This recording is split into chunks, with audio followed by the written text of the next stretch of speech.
رمضان افتح المايك افتح المايك افتح المايك افتح المايك افتح فين الضربة دي؟ افتح المايك. غلط عادي يا اخي عادي. دي ضربة؟ جدار ستات ورا بعضهم. مش بعض. We were here on a press mission that we hadn't yet begun, but we lived through the shock of one of the airstrikes of Beirut with these displaced people, where the cries of children mix with the groans of the elderly.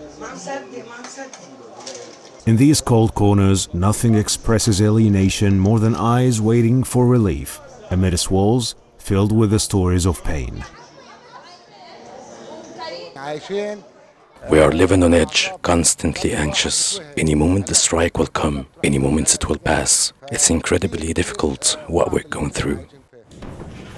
The repeated airstrikes did not just destroy homes, their flames extended to burn lives. Here, in the temporary shelter, every wall carries a story of suffering, and every face tells a new chapter of sorrow, deepening with each strike.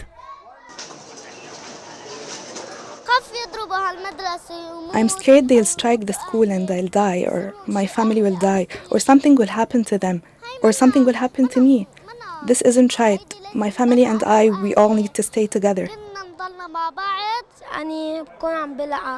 I mean, while I'm playing, they suddenly strike here. I get scared and run to my mom.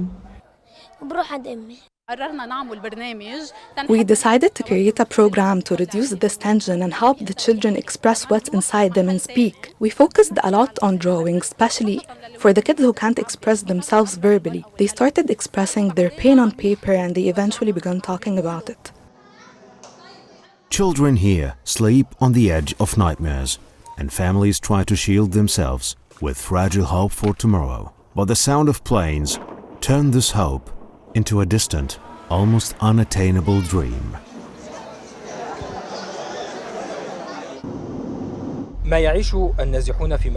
What the displaced are experiencing in the shelters has called them great shock. But the bigger shock came from the airstrikes that targeted Beirut, especially the most violent one in the Basta area in central Beirut, to which we will now go.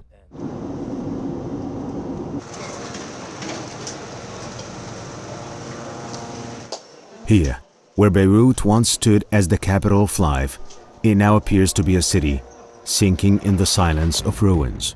Israeli airstrikes have left no stones unturned in many parts of the capital. Every corner here tells a story of pain, grief, and memories that once bore witness to the pulse of life.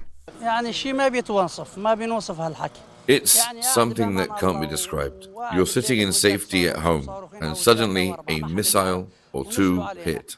No one knows when they will strike. They fell on us and completely destroyed this place. We are utterly terrified. People are bringing aid and used clothes and placing them in a location, but now we are scared lest the plane sees the aid being dropped and targets it. In our area, no one feels safe anymore.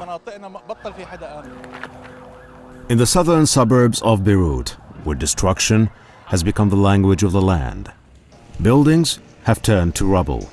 The dreams have crumbled under the weight of the strike.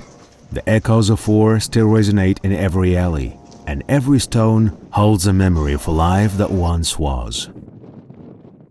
Beirut, a city brimming with resilience. How much you have endured and how much you have bled. Here, among the debris and in the corners of displacement, stories of suffering and pain beat on. But also the voice of hope, the voice of life, remains louder than any shell. This is Lebanon, a homeland resting on the shoulders of love, despite everything, waiting for the sun to rise once again, lighten up a new day. From the surrounding of the southern suburbs, Ramadan al-Mat'ani, Al-Qahira News, the capital of news.